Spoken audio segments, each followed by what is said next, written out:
আমি নিৰ্ধাৰিত সময়ত যেহেতু পঞ্চায়ত নিৰ্বাচন পাতিব লাগে আৰু যদি নিৰ্ধাৰিত সময়ত পঞ্চায়ত নিৰ্বাচন নাপাতিলে ভাৰত চৰকাৰে যিবোৰ ভাৰত চৰকাৰৰ আঁচনি আছে সেইবোৰ আঁচনিসমূহত ধনসমূহ মোকলাই দিয়াৰ ক্ষেত্ৰত অসুবিধা আছে, সুপ্ৰিম কোৰ্টৰ ভাৰ্ডিক্ট আছে।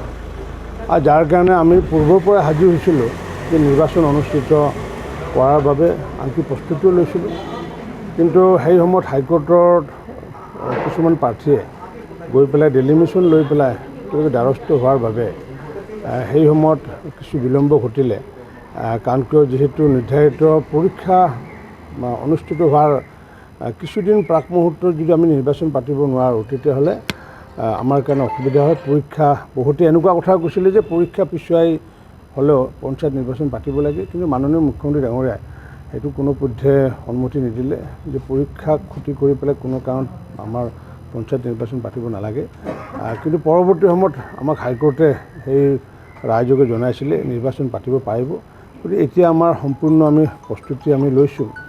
আৰু এইটোৰ কাৰণে একাংশ ৰাজনৈতিক দলে যিহেতু আমাৰ প্ৰস্তুতি যিহেতু সম্পূৰ্ণ হৈছে চৰকাৰীভাৱে বা নিৰ্বাচনী আয়োগে, গতিকে একাংশ ৰাজনৈতিক দলে তেওঁলোকে মুনাফা আদায় কৰাৰ কাৰণে তেওঁলোকে হয়তো কৈছে যে আগন্তুক দিনত যদি 30 তাৰিখ বা 2 তাৰিখে যদি নিৰ্বাচন যদি নহয় তেতিয়াহ'লে তেওঁলোকে এইটোলৈ বিৰোধ কৰিব।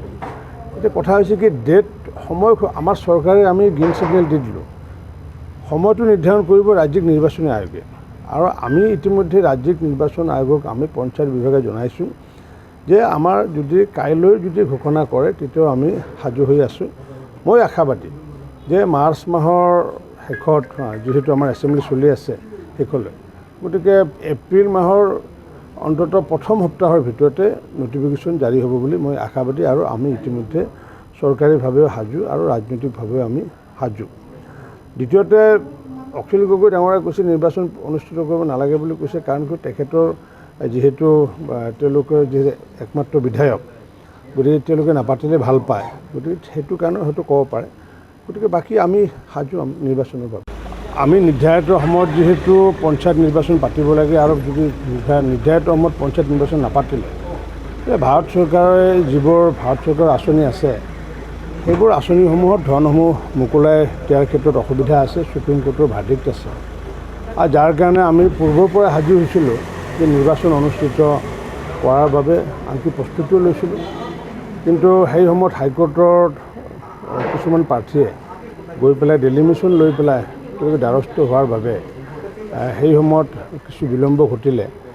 কাৰণ কিয় যিহেতু নিৰ্ধাৰিত পৰীক্ষা অনুষ্ঠিত হোৱাৰ কিছুদিন প্ৰাক মুহূৰ্তত যদি আমি নিৰ্বাচন পাতিব নোৱাৰোঁ তেতিয়াহ'লে আমাৰ কাৰণে অসুবিধা হয়। পৰীক্ষা বহুতে এনেকুৱা কথা কৈছিলে যে পৰীক্ষা পিছুৱাই হ'লেও পঞ্চায়ত নিৰ্বাচন পাতিব লাগে, কিন্তু মাননীয় মুখ্যমন্ত্ৰী ডাঙৰীয়াই সেইটো কোনোপধ্যে সন্মতি নিদিলে যে পৰীক্ষাক ক্ষতি কৰি পেলাই কোনো কাৰণত আমাৰ পঞ্চায়ত নিৰ্বাচন পাতিব নালাগে। কিন্তু পৰৱৰ্তী সময়ত আমাক হাইকোৰ্টে সেই ৰায়যোগে জনাইছিলে নিৰ্বাচন পাতিব পাৰিব। গতিকে এতিয়া আমাৰ সম্পূৰ্ণ আমি প্ৰস্তুতি আমি লৈছোঁ। আৰু এইটোৰ কাৰণে একাংশ ৰাজনৈতিক দলে যিহেতু আমাৰ প্ৰস্তুতি যিহেতু সম্পূৰ্ণ হৈছে চৰকাৰীভাৱে বা নিৰ্বাচনী আয়োগে, গতিকে একাংশ ৰাজনৈতিক দলে তেওঁলোকে মুনাফা আদায় কৰাৰ কাৰণে তেওঁলোকে হয়তো কৈছে যে আগন্তুক দিনত যদি 30 তাৰিখ বা 2 তাৰিখে যদি নিৰ্বাচন যদি নহয় তেতিয়াহ'লে তেওঁলোকে এইটোলৈ বিৰোধ কৰিব। এতিয়া কথা হৈছে কি ডেট সময় আমাৰ চৰকাৰে আমি গ্ৰীণ ছিগনেল দি দিলোঁ, সময়টো নিৰ্ধাৰণ কৰিব ৰাজ্যিক নিৰ্বাচনী আয়োগে। আৰু আমি ইতিমধ্যে ৰাজ্যিক নিৰ্বাচন আয়োগক আমি পঞ্চায়ত বিভাগে জনাইছোঁ যে আমাৰ যদি কাইলৈ যদি ঘোষণা কৰে তেতিয়াও আমি সাজু হৈ আছোঁ। মই আশাবাদী যে মাৰ্চ মাহৰ শেষত যিহেতু আমাৰ এছেম্বলি চলি আছে শেষলৈ, গতিকে এপ্ৰিল মাহৰ অন্ততঃ প্ৰথম সপ্তাহৰ ভিতৰতে নটিফিকেশ্যন জাৰি হ'ব বুলি মই আশাবাদী। আৰু আমি ইতিমধ্যে চৰকাৰীভাৱেও সাজু আৰু ৰাজনৈতিকভাৱেও আমি সাজু।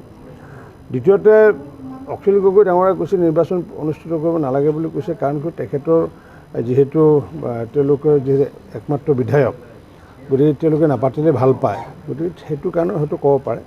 গতিকে বাকী আমি সাজু নিৰ্বাচনৰ বাবে।